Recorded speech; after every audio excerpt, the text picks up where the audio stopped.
la alta comisionada para los derechos humanos de Naciones Unidas, Michelle Bachelet, está en Canadá. De Canadá va a desplazarse hacia Venezuela y usted pudo conversar con ella. ¿Nos puede contar ese encuentro con Bachelet allá en Canadá? Con mucho gusto. Efectivamente, la alta comisionada de Derechos Humanos de Naciones Unidas, Michelle Bachelet, estuvo presente en Canadá por un doble compromiso.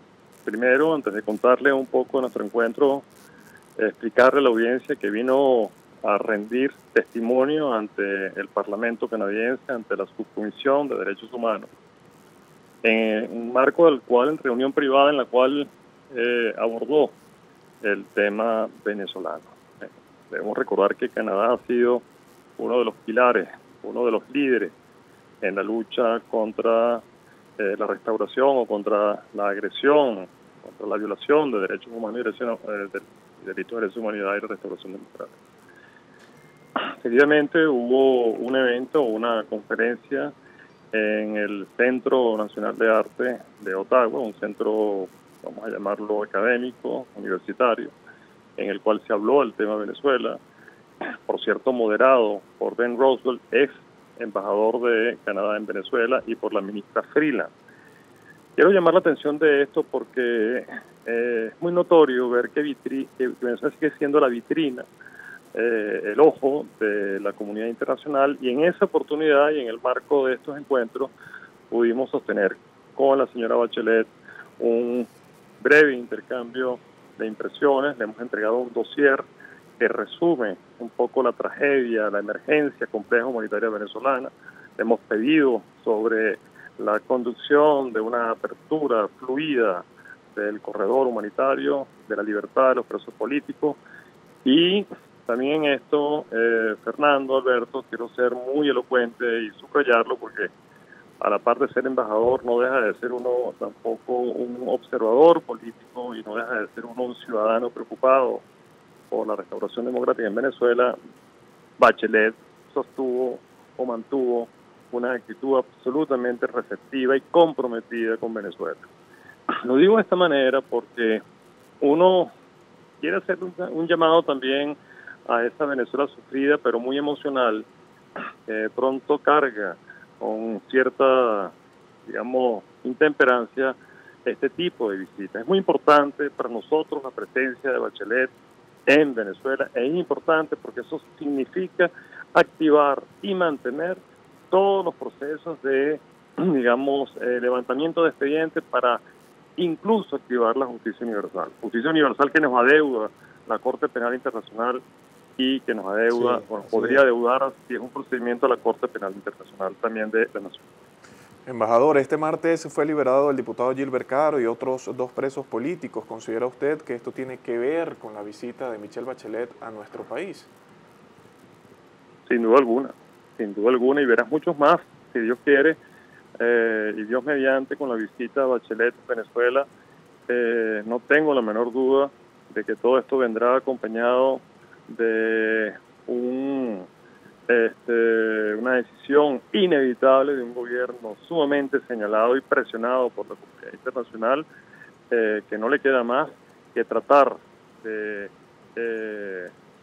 darse pulmón a sí mismo, así sea con maquillaje, liberando a nuestros presos políticos y facilitando de alguna manera la apertura del corredor humanitario para nuestro país. Ese es el logro de la presión internacional, ese es el logro de los cuerpos diplomáticos de Juan Guaidó, ese es el logro de la vocería de denuncia que el propio Juan Guaidó desde lo interno hacia lo externo ha estado enviando. Y bueno, esto así debe ser visto y ella así se ha comprometido y eso sí nos lo ha dicho en la conversación que hemos sostenido. Voy a Venezuela a entrevistarme y a ver a todos los actores, pero también voy a ver la mayor parte de las incidencias que pueda suponer mi autoridad y mi visita. A ver, yo le preguntaba, embajador, el día de ayer el abogado Alfredo Romero, que es el director del Foro Penal acá en Venezuela, yo le preguntaba si, a ver, ya Michelle Bachelet tiene un informe bastante completo de la situación en Venezuela, porque ella mandó un equipo meses atrás y cuando ella leyó en Ginebra el informe, fue un informe bastante crítico. No hay por qué poner en duda a los técnicos de Naciones Unidas que vinieron acá luego de escuchar ese informe.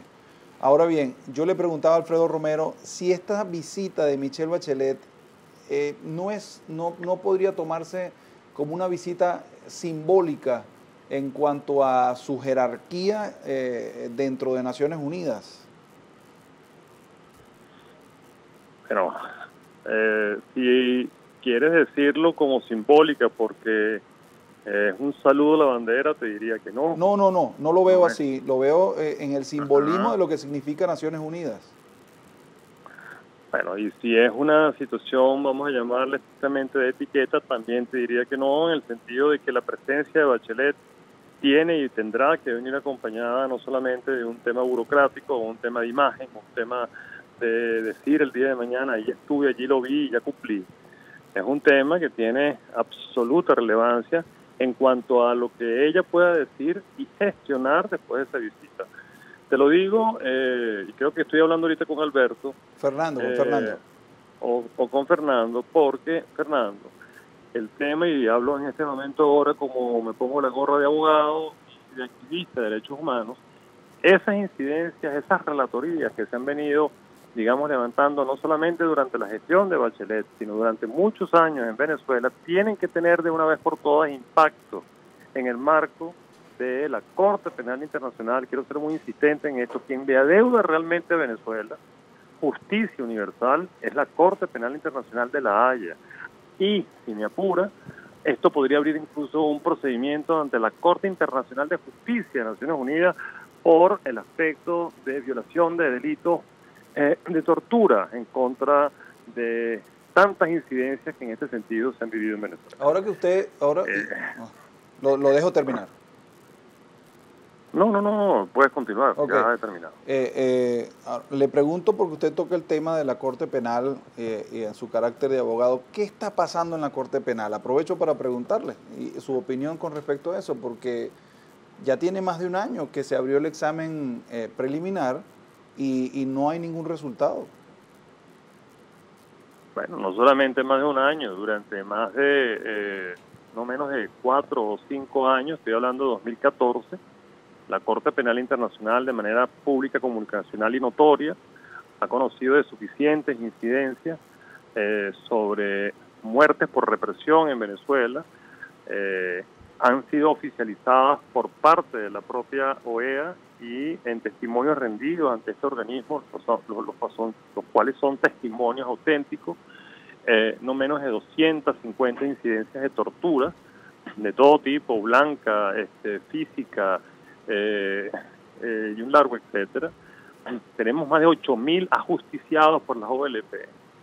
Y todo esto no solamente reposa en la Corte Penal Internacional de Justicia en La Haya, sino también reposa en los expedientes, repito, de la alta comisionada o del alto comisionado de Naciones Unidas. Entonces la justicia universal empieza a no tener excusas con relación a Venezuela, y esto debe ser parte del impulso, parte de la gestión, parte del compromiso que la propia alta comisionada de los derechos humanos debe tratar de enlazar bajo un principio de cooperación en el orden público internacional. Recordemos, y con esto también debo aclarar, que no todos los países miembros de las Naciones Unidas son miembros del Estatuto de Roma. Estamos hablando de que tenemos 193 países en las Naciones Unidas, al Estatuto de Roma pertenecen 140. Hay una liga de países, entre ellos Estados Unidos, Israel, China o Rusia, que no pertenecen al Estatuto de Roma, pero eso no quiere decir que lo que sí pertenezcan, y además es la propia Naciones Unidas que según el artículo 13 del Estatuto, puede activar esa investigación formal. Bueno, que sirva entonces también esta visita a Venezuela para activar estos procedimientos, porque con esto termino la idea, Fernando, de la relevancia de estas visitas y muy importantes para el país. Los desenlaces en Venezuela pueden ser por catástrofe social, un desbordamiento que está planteado y sigue allí, porque sigue habiendo en Venezuela una profunda crisis inflacionaria, social y de todo tipo, humanitaria. Un segundo desenlace puede ser, ojalá logremos una negociación, un pacto político en el cual se entienda que podría llevarnos a unas elecciones, y lo digo con mucha responsabilidad, que sean debidamente elecciones debidamente realizadas con un nuevo CNE, con un ajuste de data, de red, con una depuración, obviamente, de todo lo que es el registro electoral permanente, participación de los venezolanos en el exterior y vigilancia internacional, o un tercer elemento, la justicia universal.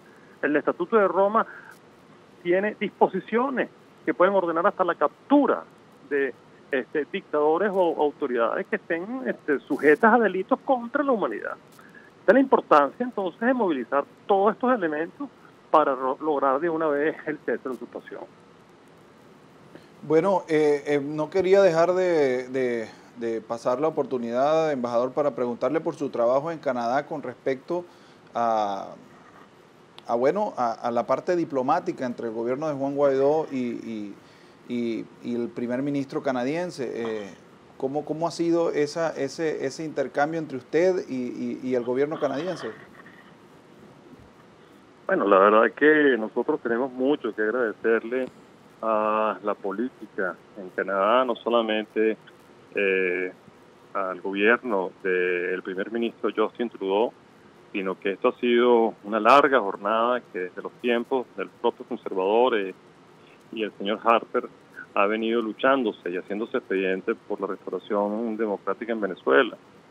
Hemos logrado aclarar ciertas situaciones para los venezolanos en cuanto a darle uso a pasaportes vencidos para que se puedan tramitar trámites de renovación de permisos de trabajo o de estudio o de residencia permanente. Hemos colaborado y contribuido en los procesos de orientar ayuda humanitaria en frontera de los venezolanos, aclarar situaciones también de refugio e impedir que se deporten los venezolanos de vuelta a Venezuela en virtud de que se ha institucionalizado en el país de alguna manera el conocimiento público y burócrata de que vivimos en una situación de quebrantamiento humanitario en el país. Hay una situación en este momento de cierre consular donde el gobierno, el régimen de Caracas o ex gobierno del señor Maduro ha ordenado irresponsablemente el cierre de los consulados de Toronto, de Montreal y de Vancouver, concentrando la actividad en Ottawa. Esto es un tema que Canadá debe decidir, le corresponde al gobierno canadiense decidir si esta actividad va a continuar o no en Ottawa. Y bueno, y en ese sentido hemos gozado, te repito, de un sólido apoyo político que nos ha permitido, entre otras cosas, estar ante todas las instancias de gobierno luchando por se mantenga la voz en alto de la denuncia en contra del régimen de Caracas.